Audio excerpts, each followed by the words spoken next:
Pupils from different primary schools and education sector stakeholders gathered today at Kololo Independence Grounds to mark 25 years since the Universal Primary Education Program was launched in 1997.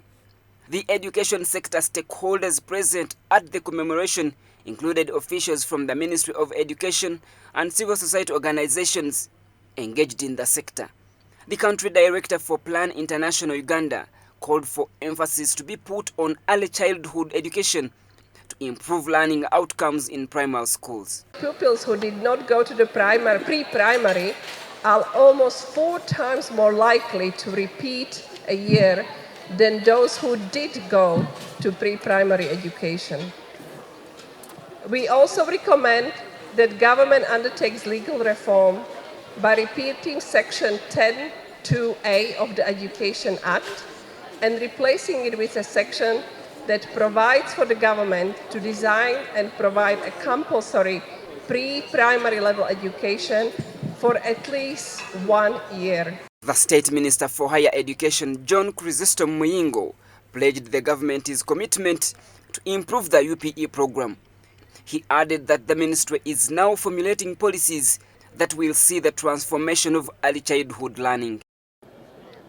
We have realized that it is necessary we also as government invest in early childhood education. That's what you call nursery, kindergarten. What we have started doing is to come up with a framework that is followed by all those who are handling our children at that level. Muyingo appreciated the need to have a strong foundation for early learners.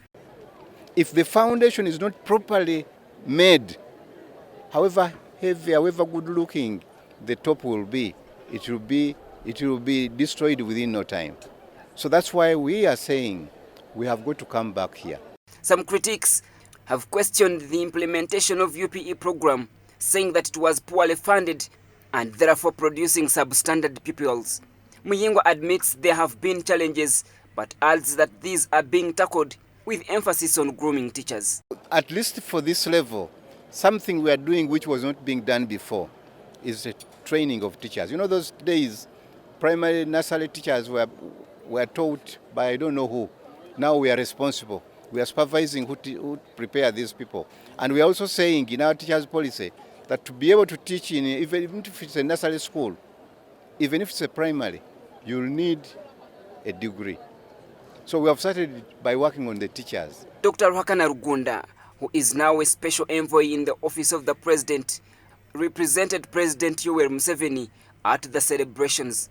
In his message read by Dr. Rugunda, the president challenged teachers to ensure that learners get the right skills since it is key in the employment sector. Education per se is not enough.